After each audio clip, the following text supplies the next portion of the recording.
Praise the Lord. सभी विश्वासी भाई बहनों को प्रभु यीशु मसीह में जय मसीह की। बाइबल शिक्षा चैनल पर आप सभी का स्वागत है। हमारे इस चैनल को देखने के लिए आप चैनल को सब्सक्राइब करें और बेल आइकन के ऑल बटन को ज़रूर दबाएं, तभी आपको हमारी आने वाली हर वीडियो का नोटिफिकेशन मिलता रहेगा। आज मैं आपके लिए बाइबल की पुस्तक से मत्ती अध्याय 5 का 21 से 26 वचन लेकर आई हूँ, क्रोध और हत्या। तो चलिए भाइयों बहनों, हम वीडियो स्टार्ट करते हैं।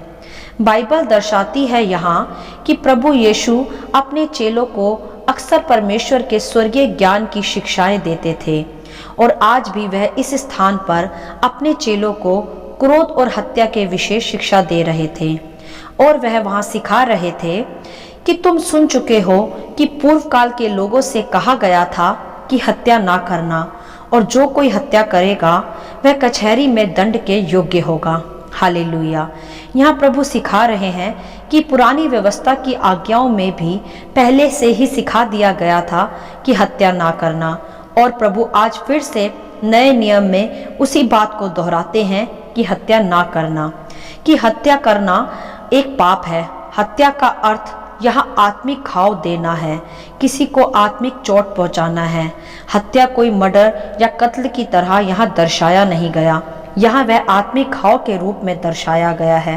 और प्रभु कहते हैं कि जो हत्या करे वह कचहरी में दंड के योग्य होगा, अर्थात परमेश्वर के न्याय के सिंहासन के सामने वह अपराधी ठहरेगा। इसीलिए प्रभु हत्या के विषय यहाँ आज समझा रहे हैं कि हमें हत्या नहीं करनी चाहिए, किसी को भी आत्मिक घाव या आत्मिक चोट नहीं पहुंचानी चाहिए। और आगे प्रभु हमें समझाते हैं कि परंतु मैं तुमसे यह कहता हूँ कि जो कोई अपने भाई पर क्रोध करेगा वह कचहरी में दंड के योग्य होगा, और जो कोई अपने भाई को निकम्मा कहेगा वह महासभा में दंड के योग्य होगा, और जो कोई कहे अरे मूर्ख वह नरक की आग के दंड के योग्य होगा। हालेलुया। यहाँ परमेश्वर ने स्पष्ट रूप से समझा दिया कि किन किन कारणों से मनुष्य पर दंड आता है। एक तो हत्या अर्थात दूसरों को आत्मिक रूप से घाव देना, और दूसरा अधिक क्रोध करना। प्रभु ने यहाँ कहा कि जो कोई अपने भाई पर क्रोध करेगा वह दंड के योग्य होगा, और जो उसे निकम्मा या मूर्ख कहे वह नरक की आग के दंड के योग्य होगा। तो यहाँ पूरी तरह स्पष्ट होता है कि हमें मसीहत में कैसा जीवन जीना चाहिए। पवित्र जीवन, बिना कुड़कुड़ाहट के, बिना गाली गलौज के, बिना निंदा चुगली के, बिना क्रोध के। जो क्रोध करता या जलन रखता या मुंह से गंदी गंदी बातें अर्थात गालियां निकालता है वह दंड अर्थात नरक के आग के योग्य है। मेरे प्रियो, आज बहुत से ऐसे मसीह भाई बहन भी हैं जो बहुत क्रोध करते, झगड़ा करते तथा अभी भी गालियां निकालते हैं। तो प्रभु उन्हें आज कहता है कि वह परमेश्वर के राज्य के नहीं वरन दंड के योग्य ठहरेंगे। तो ध्यान से देखें कि आप आज कैसा जीवन जी रहे हैं, क्रोध तथा हत्या से भरा या पवित्र जीवन। हमें प्रभु आज यही सिखाते हैं कि हमें कैसा व्यवहार रखना चाहिए दूसरों के प्रति और कैसा जीवन जीना चाहिए, क्योंकि हम परमेश्वर की संतान हैं, उससे प्रार्थना करने वाले मनुष्य हैं।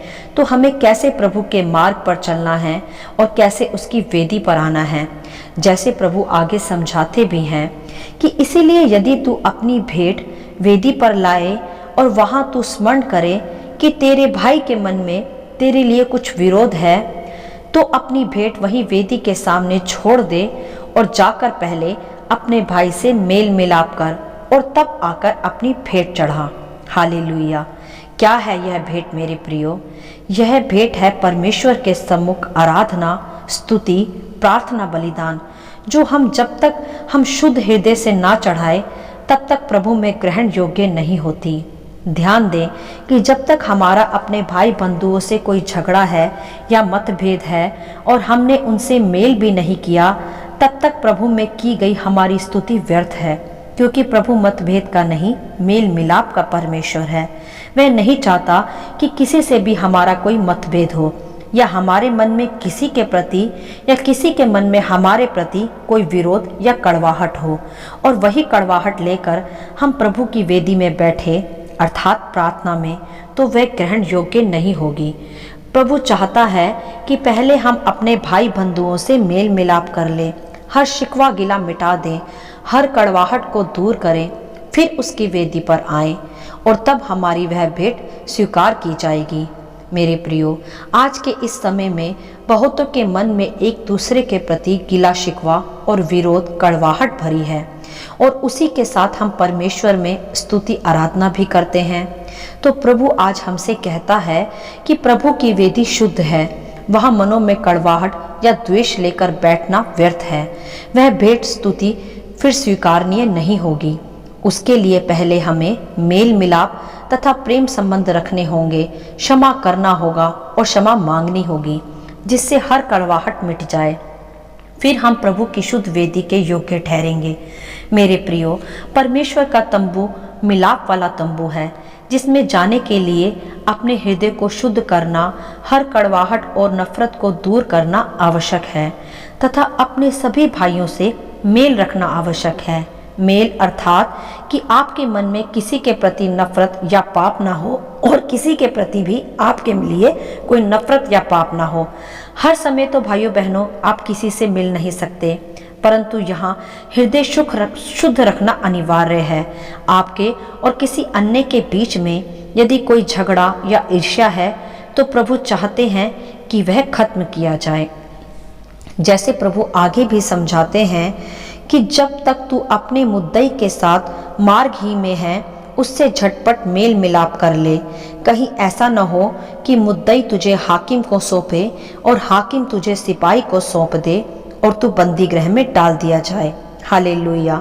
यहाँ प्रभु ने साफ साफ स्पष्ट किया है कि हमें अपने रिश्तों को सुलझा कर चलना है, झगड़े या कड़वाहट को अपने भीतर नहीं रखना।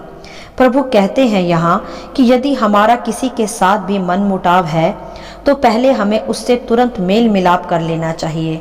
ऐसा ना हो कि बैर रखने के कारण हम दोषी ठहरें तथा परमेश्वर के सामने नरक के योग्य ठहरें। क्योंकि यदि हमारे भीतर किसी के भी प्रति कड़वाहट या मनमुटाव होता है तो हम उसी व्यवहार के चलते फिर परमेश्वर से भी दूर होते जाते हैं तथा इसी कारण शैतान को और उसके दूतों को अवसर मिल जाता है हमारे भीतर पाप का और बीज बोने का, जिसके कारण फिर हम पाप में गिरते जाते हैं तथा नरक के दंड के योग्य बनते जाते हैं। ध्यान दे भाइयों बहनों कि एक पाप कई गुनाहों को फिर जन्म देता है। जैसे आदम ने पाप किया तथा फिर उसकी कई संतानों में पाप ने जन्म लिया, तो हमें ध्यान देना है कि हम शैतान को एक भी पाप ना करके अवसर ना दें कि वह फिर हमें नरक तक ले जाए। इसीलिए यह सब प्रभु आज हमें समझा रहे हैं कि किस प्रकार हमें परमेश्वर की वेदी पर शुद्ध हृदय की भेंट चढ़ानी है। क्योंकि जब तक हम पाप की प्रभुता से पूरी तरह मन फिराव नहीं करते तब तक वहां से छूट भी नहीं पाते। थोड़ा थोड़ा पाप भी हमें गुनाह में गिराकर नरक की आग तक ले जाता है। जैसे प्रभु आगे कहते भी हैं कि मैं तुमसे सच कहता हूँ कि जब तक तू कोड़ी कोड़ी भर ना दे तब तक वहां से छूटने ना पाएगा। हालेलुया। तो स्पष्ट है कि पाप का दंड नरक की मृत्यु है, फिर वहां से छूटना मुश्किल है। इसीलिए एक पाप कई गुनाहों को जन्म देता है। यह आज प्रभु हमें सिखाते व समझाते हैं। मेरे प्रियो, ना चाहते हुए भी जाने अनजाने में हमसे बहुत से पाप हो जाते हैं, तो प्रभु भी हमें हर रोज क्षमा करता है। तो हमें भी अपने भाइयों के साथ वैसा ही व्यवहार रखना है, क्षमा का और मेल का। जैसे हमारे प्रभु ने हमारे सभी पाप भुलाकर हमें अपनाया, हमसे मेल किया, वैसे ही हमें भी अपने भाई बंधुओं से भी गिले शिकवे मिटाकर सभी कड़वाहटों को दूर कर मेल मिलाप करना है। क्रोध और हत्या हमें नहीं करनी, अपने मनों को उनके प्रति शुद्ध रखना है, तभी हम परमेश्वर की वेदी के योग्य ठहरेंगे। क्रोध और हत्या हमें परमेश्वर से दूर ले जाती है। इसीलिए प्रभु आज इसी विषय पर हमें सिखा रहे हैं। यदि आपके मन में किसी के भी प्रति कोई कड़वाहट या गिला शिकवा या नाराजगी है तो जाइए पहले उनसे सब बातें भुलाकर मेल मिलाप करें, क्योंकि आप परमेश्वर के संतान हैं, आप उसकी ज्योति हैं, आप में मसीह का स्वभाव है। आप अपने भीतर क्रोध को नहीं रख सकते, क्योंकि आपको परमेश्वर ने अपनी शुद्ध वेदी के निकट आने के लिए अपने मिलाप वाले तंबू में आने के लिए नाम लेकर बुलाया है, किसी कड़वाहट व क्रोध को अपने भीतर रखने के लिए नहीं। वे चाहता है आज कि आप अपने सभी संबंधों को मधुर रखें, मेल से रहे, तभी आपकी सभी प्रार्थनाएं, सारी स्तुति, सारी भेंट परमेश्वर की शुद्ध वेदी के योग्य ठहरेंगी। परमेश्वर का वचन भी कहता है, क्रोध तो कर परंतु पाप ना कर, सूर्य अस्त होने तक तेरा क्रोध बना ना रहे। तो मेरे प्रियो, आज ही अपने मनों से हर क्रोध को, हर हत्या के भाव को मिटाएं और परमेश्वर की शुद्ध वेदी के निकट आएं, उसके मिलाप वाले तंबू में आत्मा और सच्चाई से और पूर्णतः शुद्ध हृदय के साथ प्रवेश करें। यदि आपके प्रति किसी के मन में कड़वाहट है या आपके मन में किसी के प्रति कोई नाराजगी है, तो आज ही उन सभी कड़वाहट को, उन सभी नाराजगियों को प्रभु यीशु के नाम से मिटा डालें और प्रेम संबंधों को स्थापित करें। जैसे परमेश्वर ने भी आपके सभी पाप क्षमा किए हैं, वैसे ही आप भी अपने सताने वालों के सभी पाप क्षमा करके क्रोध और हत्या से मन फिराते हुए परमेश्वर के राज्य में बलपूर्वक प्रवेश करें। हालेलुया। आशा करती हूँ इन वचनों का संक्षिप्त विवरण आप सभी को समझ में आया होगा। परमेश्वर आपको अपनी पवित्र आत्मा की भरपूरी से सदा भरता रहे। यदि आप चाहते हैं कि दूसरे भी इन्हें सुनकर आशीष पाएं, तो आप दूसरों के साथ भी इन्हें बांट सकते हैं, क्योंकि हमारे प्रभु यीशु मसीह की यही इच्छा है। आमीन and God bless you all.